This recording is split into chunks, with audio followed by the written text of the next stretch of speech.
बिस्मिल्लाहिर्रहमानिर्रहीम। अस्सलाम वालेकुम वरहमतुल्लाहि वबरकातुहू। काबिल एहतराम व्यूअर्स, मेरी दिल से दुआ है कि अल्लाह रब्बुल इज़्ज़त हम सब की उम्र में, इज़्ज़तों में और रिज़्क़ में बेबहा बरकतें रखे। हमारी औलादों को हमारी आँखों की ठंडक बना दे अल्लाह पाक। और जो हमारे मरीज़ हैं घरों में, अल्लाह पाक उन्हें शिफ़ाए कामिला दे, सेहत दे। और इसके साथ जो हमारे प्यारे इस ईद पर हमारे साथ नहीं हैं, अल्लाह ताला उन सबको अपनी जवार रहमत में बुलंद मुकाम अता फ़रमाए। दुआएं जितनी भी हैं सबकी आमीन, पर अल्लाह ताला उन्हें कबूलियत का दर्जा दे। आज आप लोगों के साथ बहुत ही अहम टॉपिक है, इसको आपने सुनना भी है पूरा और देखना भी है, वीडियो स्किप नहीं करनी। मैंने आपके साथ आज शेयर करना है गोश्त को फ्रीज़ करने का वो तरीका, जिसके बाद आपको सिर्फ आसानियाँ ही आसानियाँ हैं। गोश्त मैंने आपको दिखा दिया है, उसे मैंने धो के तो इस छलनी में, ये जो स्ट्रेनर है इसमें डाला हुआ था, वो ड्राई था। इसको मैंने कीमा बनवाया है। लेकिन इंटरेस्टिंग बात यह है कि कीमा मैंने सिंपल नहीं बनवाया।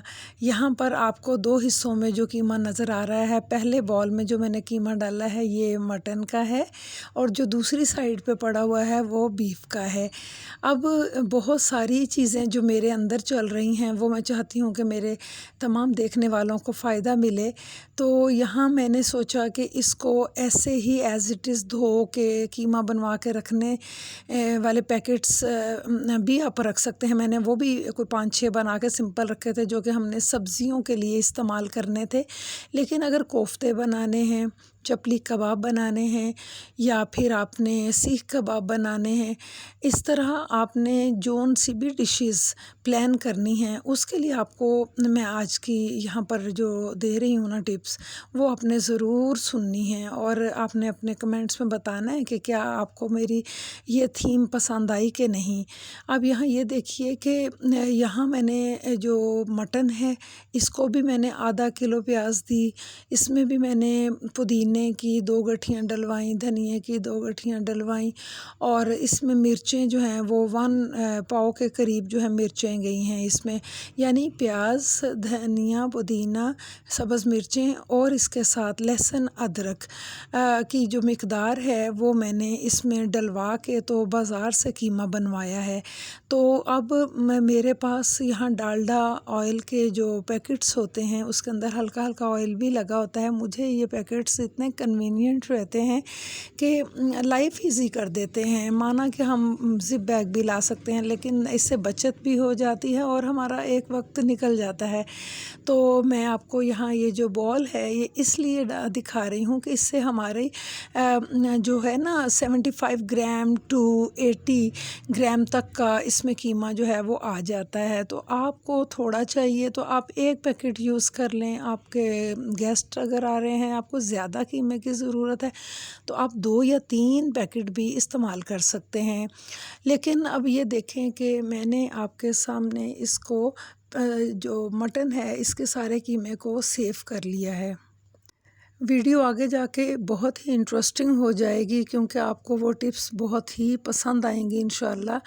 तो ये कर लेने के बाद अब मैंने बीफ के भी सारे बॉल्स बना लिए हैं, और इनको भी मैं उन जो डालडा के ऑयल के पैकेट्स हैं उनमें डाल दूंगी। और डालने के बाद फिर मैं आपको बताऊंगी कि आप लोग इसको कैसे सेव करें। और देखिए, फ्रिज हो, फ्रीज़र्स हों, आपके घर 2 फ्रिज हैं, फ्रीज़र है, जब आप उसमें गोश्त रखते चले जाते हैं ना, तो मैनेजमेंट के बेस पर आपको बहुत आने वाले वक्त में तकलीफ़ हो सकती है।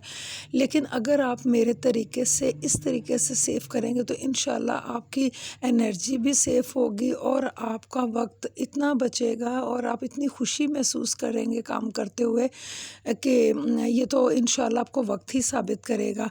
मैंने मटन के ऊपर वाले पोर्शन में लगाए हैं और बीफ के मैं नीचे वाले सेट कर रही हूँ। मैं चूँकि मेरे ही हाथ में इस वक्त काम है, तो जब आप अकेले करते हैं तो आपकी मैनेजमेंट बहुत कमाल हो जाती है। तो अब मैं आपको दिखाती हूँ कि मैंने जो बीफ है ना उसको ब्लू कलर के लिफाफे में डाला है। और ये सारा मैं एक पैकेट में डाल के, इसकी यही निशानी रहेगी, मुझे पता है कि ये ब्लू में है। रेड, चूँकि मटन जो है वो सबके दिल के करीब होता है, तो मैंने उसको रेड कलर दिया है।